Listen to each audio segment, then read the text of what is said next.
दोस्तों, हर हर महादेव। दोस्तों, हमारी यात्रा शुरू होती है भगवान श्री कृष्ण की नगरी मथुरा से।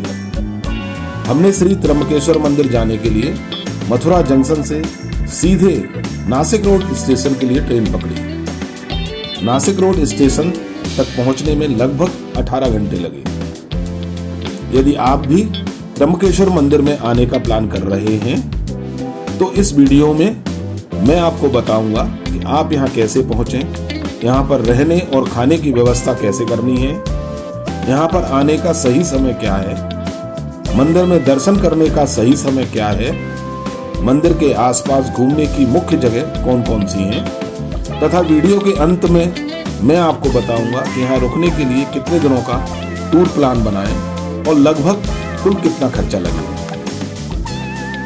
इस वीडियो को पूरा देखने के बाद आप त्र्यंबकेश्वर ज्योतिर्लिंग जाने का एक परफेक्ट प्लान बना सकते हैं, जिससे आपको त्र्यंबकेश्वर मंदिर पहुंचने पर किसी भी प्रकार की कोई परेशानी नहीं होगी और श्री त्र्यंबकेश्वर ज्योतिर्लिंग के दर्शन आसानी से करके आप उनकी कृपा के पात्र बन जाएंगे।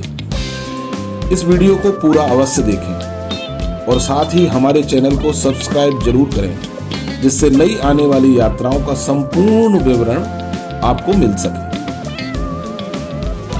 दोस्तों, आपको यहाँ पहुँचने के लिए भारतवर्ष के सभी राज्यों से महाराष्ट्र के नासिक जिले के लिए ट्रेन आसानी से मिल जाएगी। आप अपने नजदीकी रेलवे स्टेशन से नासिक रोड जंक्शन के लिए सीधे ट्रेन ले सकते हैं। नासिक रोड रेलवे स्टेशन देश के हर राज्य से ट्रेन के माध्यम से जुड़ा हुआ है। यदि आप हवाई यात्रा करना चाहते हैं तो आपको नजदीकी एयरपोर्ट से नासिक एयरपोर्ट के लिए हवाई जहाज से यात्रा करके भी पहुंच सकते हैं। दिल्ली एयरपोर्ट से नासिक एयरपोर्ट तक का किराया लगभग 4,000 रुपए से 6,000 रुपए होता है। यदि आप चाहें तो बस से भी यात्रा कर सकते हैं या अपनी कार या कैब लेकर भी महाराष्ट्र के नासिक जिले में पहुंच सकते हैं। नासिक रोड रेलवे स्टेशन से त्र्यंबकेश्वर ज्योतिर्लिंग मंदिर मात्र 28 किलोमीटर की दूरी पर स्थित है। यदि आप नासिक रेलवे स्टेशन आ जाते हैं तो स्टेशन से निकलते ही 2 मिनट की दूरी पर यहाँ सिटी बस स्टैंड बना हुआ है। वहां से सीधे त्र्यंबकेश्वर मंदिर जाने वाली बसें मिलती हैं, जो त्र्यंबकेश्वर मंदिर तक पहुंचाने का एक यात्री का किराया लगभग 40 रुपए लेती है। लेकिन यदि आप अपने परिवार के साथ आए हैं और बस से सफर करना नहीं चाहते तो वहीं से एक टैक्सी किराए पर ले सकते हैं। टैक्सी का भाड़ा लगभग 800 रुपए से 1,000 रुपए होता है, जो आपको परिवार सहित 40 मिनट में त्र्यंबकेश्वर मंदिर के पास छोड़ देता है। यदि आने जाने दोनों तरफ की टैक्सी लेते हैं तो 1800 से 2,000 रुपए में टैक्सी आसानी से मिल जाती है। दोस्तों, अब बात करते हैं कि एक बार आप त्र्यंबक क्षेत्र में पहुंच गए तो आपको रहने और खाने की व्यवस्था कैसे करनी है। दोस्तों, वैसे त्र्यंबकेश्वर मंदिर के पास ही बहुत सारे लॉज, होटल, धर्मशाला व गेस्ट हाउस 300 रुपए से 500 रुपए प्रतिदिन के हिसाब से आसानी से मिल जाते हैं। लेकिन मंदिर के समीप ही त्र्यंबकेश्वर मंदिर ट्रस्ट का शिव प्रसाद भक्त निवास बना हुआ है। उसमें डबल बेड एसी रूम 800 रुपए में और नॉन एसी डबल बेडरूम 500 रुपए में मिल जाता है। यदि आप अकेले हैं तो डोरमेट्री में भी बेड सिर्फ 100 रुपए प्रतिदिन के हिसाब से मिल जाता है। यदि आपको त्र्यंबकेश्वर मंदिर ट्रस्ट के शिव प्रसाद भक्त निवास में रुकने की जगह नहीं मिल पाती तो त्र्यंबकेश्वर शहर में घुसने से पहले अर्थात मंदिर से 300 मीटर पहले आप गजानन महाराज सेवा ट्रस्ट की भक्त निवास में रुक सकते हैं। यहाँ पर आपको अत्यंत सुंदर, रमणीय, साफ सुथरा प्राकृतिक वातावरण का अनुभव होगा। यह भक्त निवास चारों ओर ब्रह्मगिरी पर्वत श्रृंखला से घिरा हुआ है। यदि आप अपने परिवार के साथ यात्रा कर रहे हैं तो आपको त्र्यंबक क्षेत्र में सर्वोत्तम रुकने की जगह गजानन महाराज भक्त निवास में ही रुकना चाहिए। यहाँ पर सिर्फ फैमिली वालों को ही रूम मिलता है। यहाँ भी AC डबल बेड रूम का किराया मात्र 800 रुपये और non AC double bed room का किराया मात्र 500 रुपये प्रतिदिन है। हमने यहीं रुकने का प्लान किया और हम भी यहीं पर रुके। यहाँ गजानन महाराज सेवा ट्रस्ट की कैंटीन भी चलती है, जिसमें आपको शुद्ध शाकाहारी भोजन की थाली 70 रुपए में मिल जाती है। यदि आप बाहर खाना चाहते हैं तो बहुत सारे रेस्टोरेंट, ढाबा मंदिर क्षेत्र में उपलब्ध हैं, जहां आपको 70 रुपए से 100 रुपए प्रति थाली के हिसाब से अच्छा खाना मिल जाएगा। दोस्तों, त्र्यंबकेश्वर मंदिर देश के 12 ज्योतिर्लिंगों में से 8वां ज्योतिर्लिंग है। महाराष्ट्र में कुल 3 ज्योतिर्लिंग हैं। श्री भीमाशंकर ज्योतिर्लिंग, श्री घृष्णेश्वर ज्योतिर्लिंग या उसे घुष्मेश्वर के नाम से भी जाना जाता है, और श्री त्र्यंबकेश्वर ज्योतिर्लिंग। तो त्र्यंबकेश्वर ज्योतिर्लिंग 12 ज्योतिर्लिंगों में से विशेष है। इसका रहस्य इसके 3 मुखी छोटे छोटे शिवलिंग हैं।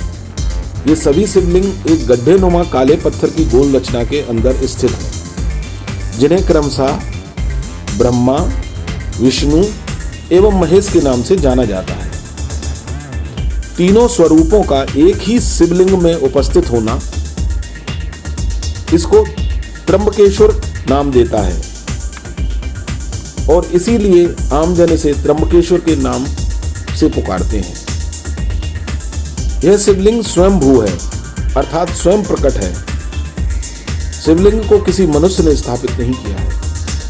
इस शिवलिंग की स्थापना को लेकर हमारे धार्मिक ग्रंथों में एक कथा का विवरण मिलता है। कहा जाता है कि गौतम ऋषि अपनी पत्नी अहिल्या के साथ ब्रह्मगिरी पर्वत पर निवास करते थे, जहां एक ओर पृथ्वी पर अकाल पड़ा था, वहीं दूसरी ओर गौतम ऋषि के आश्रम में प्रचुर मात्रा में अन्न और जल था। ऐसा इसलिए था क्योंकि उनकी दृढ़ भक्ति और उनकी नियमित प्रार्थना के कारण सभी देवताओं ने उन्हें संपन्नता का आशीर्वाद दिया हुआ था। जबकि उसी पर्वत पर रहने वाले अन्य ऋषिगण उनकी दृढ़ भक्ति और संपन्नता से ईर्ष्या करते थे। इसी ईर्ष्या के कारण एक दिन ऋषियों ने एक बीमार गाय को गौतम ऋषि के खेत में छोड़ दिया। जब गौतम ऋषि ने गाय को अपने खेत से भगाने का प्रयास किया तो वह मर गई। अन्य ऋषियों ने उन्हें झूठा आरोप लगाकर गौ हत्या का पापी घोषित कर दिया और वहां आश्रम से दूर चले जाने को कहा। तब गौतम ऋषि ने अपनी पत्नी अहिल्या के साथ मिलकर भगवान शिव जी की कई वर्षों तक कठोर तपस्या की, ताकि वो गंगा नदी को प्रभावित करके आश्रम को पवित्र करें और उन्हें गौ हत्या के दोष से मुक्त करें। गौतम ऋषि की कठोर तपस्या से प्रसन्न होकर भगवान शिव जी ने गंगा जी को गोदावरी के रूप में प्रभावित कर दिया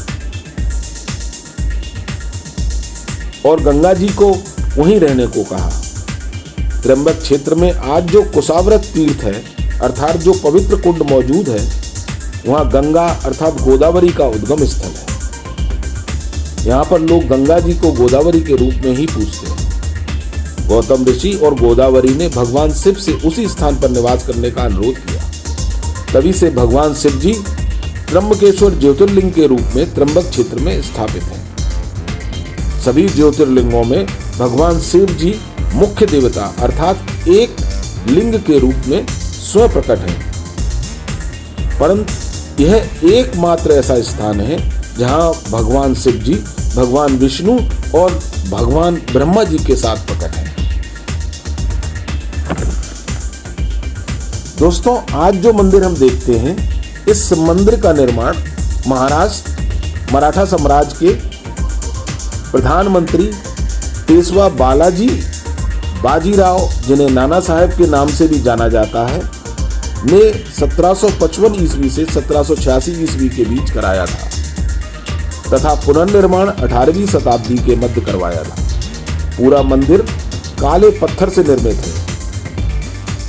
यहाँ गोदावरी का उद्गम स्थल है, जो मंदिर के सौंदर्य को और बढ़ाता है।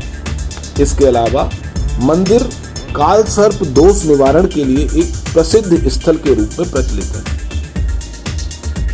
यहाँ पर सिंहस्थ कुंभ और कुंभ का आयोजन भी किया जाता है। मंदिर में दर्शन करने से पहले सभी भक्तों को कुशावर्त तीर्थ कुंड में स्नान करना होता है। पवित्र स्नान सुबह ब्रह्म मुहूर्त में 4 बजे से 6 बजे तक करना चाहिए। वैसे स्नान पूरे दिन चलता है। त्र्यंबकेश्वर मंदिर में दर्शन का समय सुबह 5:30 बजे से शाम 9 बजे तक का है। यदि कोई विशेष पूजा या रुद्राभिषेक कराना चाहता है तो उसका समय सुबह 7 बजे से 8:30 बजे तक का होता है। उसके लिए उसे विशेष पूजा की रसीद कटवानी पड़ती है। दोस्तों, आप त्र्यंबकेश्वर मंदिर के साथ ही साथ ब्रह्मगिरी पर्वत, कुशावर्त कुंड, अंजनेरी पर्वत जो श्री हनुमान जी की जन्मस्थली माना जाता है, तथा पंचवटी, सीता गुफा और राम कुंड आदि दर्शनीय स्थल भी घूम सकते हैं। त्र्यंबकेश्वर मंदिर दर्शन के लिए सर्वोत्तम महीना अक्टूबर से जनवरी तक है, क्योंकि इन महीनों में सर्दी रहती है, जिससे चारों ओर का वातावरण बहुत ही रमणीय और सुंदर होता है। गर्मियों में यहाँ अत्यधिक गर्मी होती है, तो यदि संभव हो तो सर्दियों में ही घूमने का प्लान बनाएं। यहाँ आने पर कम से कम 2 रात का या 3 रात का स्टे का प्लान करें।